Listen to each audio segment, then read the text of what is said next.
They never told me his name, only that he was fast, brutal, undefeated, the kind of man whose victories weren't counted anymore.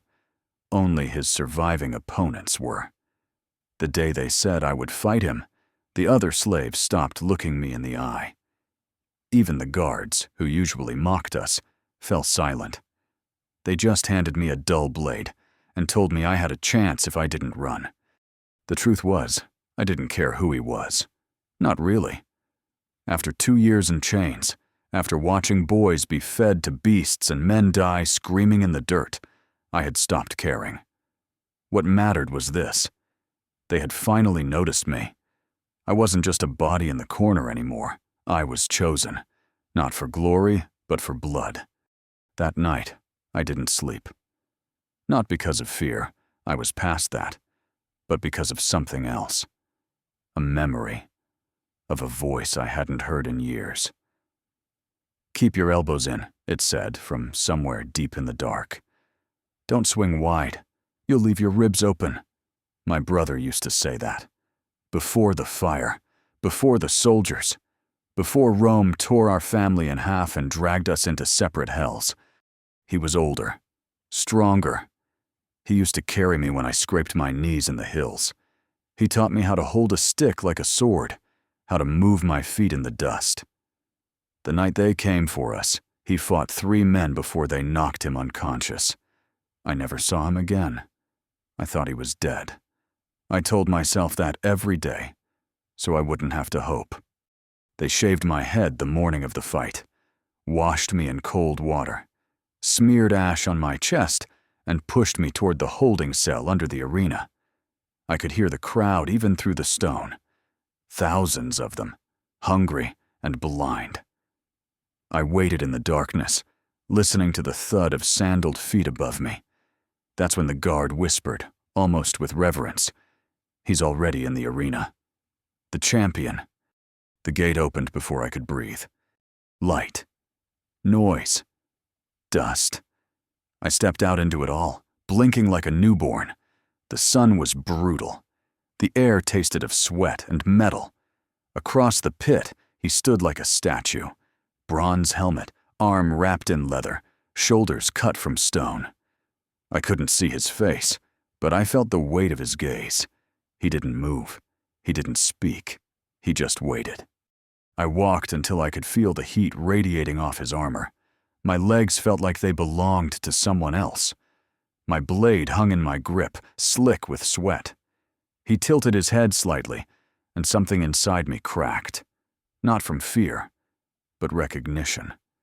A shape beneath the helmet, a scar on the jaw, eyes that once looked at me from across a small wooden table in a home long turned to ash. It couldn't be, but it was. I didn't speak. Neither did he. The crowd screamed, but it all felt far away, like a storm behind thick walls. I could only hear my breath and the pounding of my heart. He took a single step forward, slow and controlled. The sand shifted beneath his feet, and every part of me tensed. I should have raised my blade, but I didn't. I couldn't. My body knew what my mind hadn't dared to accept. He moved like my brother. The weight of his stance, the way he turned his shoulder, even the rhythm of his breathing. I remembered it from the nights we trained with sticks behind our house. My mouth went dry. My fingers tightened around the hilt, but I still didn't lift it. I wanted to see his eyes. I needed to know. But he kept the helmet on, silent and unreadable. And then, finally, he spoke. "You're holding it wrong," he said, just loud enough for me to hear. My knees nearly buckled. It wasn't the words. It was the voice. Rougher now, deeper, but it was him. I didn't need to see his face. That one sentence opened something in me I'd buried years ago. My throat clenched. My lips parted, but no sound came. He stepped closer, sword still at his side. I backed away, not from fear, but from memory, from everything I thought I had already grieved. "They told me nothing," I managed to whisper. "They never told me it was you." He didn't answer. Instead, he raised his sword, not in attack, but in readiness. The crowd was restless now. They didn't want stillness. They wanted carnage. I saw it in their eyes, the same sick hunger I'd witnessed too many times before. We were their beasts, their fire, their forgetting. He knew it. I knew it. And there, in the dust between us, we stood on the edge of something we couldn't undo. I took a shaky breath and raised my blade. Not because I wanted to, because I had to. Because if I didn't play the part, they'd kill us both, or worse, kill him and make me finish the job. His stance shifted slightly. He was giving me space, not pressing me. But the tension in his shoulders told me what he wouldn't say. They were watching. Every twitch, every hesitation, every sign of mercy. So we moved. Slow at first, testing, circling. I slashed low, a weak move, and he parried with ease. Then came a flurry, just for show. Sparks of steel, a grunt, a stagger. His blade kissed my arm, drawing the first blood. The crowd exploded. I almost collapsed from the sound. His eyes met mine, just for a second. And I saw it there. Guilt. Pain. Love twisted into something monstrous. "Don't make me," he murmured, "please." But he knew, and so did I. There was no escape from this. Not in Rome. Not here. The next exchange came harder. His strikes were faster, sharper, but just barely missing. I knew he was holding back. The crowd didn't. To them, it was a clash of titans. They roared with every movement, drunk on the rhythm of blood. But I saw it in his footwork, in the way he pulled his cuts. He was trying to give me a chance to look like I belonged here, to survive this without killing me. But I couldn't keep up. My body was failing. Every step dragged, every breath burned. My legs screamed from the effort of staying upright. He disarmed me once, cleanly, efficiently, and kicked the blade back toward me with such precision it almost looked rehearsed. I picked it up, trembling, and for a moment I wanted to scream at him to end it. Just do it. Just finish me. But I saw the tears in his eyes. Beneath the helmet, my brother was dying too. He lunged again, and this time I didn't move. I let the tip of his blade graze my side, shallow but showy. Blood spilled, and the crowd went wild. I fell to one knee, not acting this time. I couldn't stand.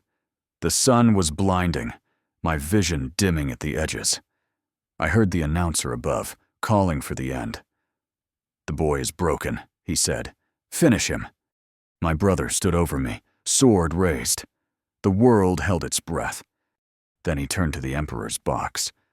He raised both arms, blade still in hand, and looked straight at the throne. I couldn't see the Emperor's face, but I heard the silence, that sharp, terrifying pause where power weighs itself. My brother looked down at me. His voice was barely a whisper. "Close your eyes." And then he roared, not at me, but at the crowd. A cry that split the air, that bled everything we had lost. He brought his sword down into the sand, not my flesh, buried it up to the hilt.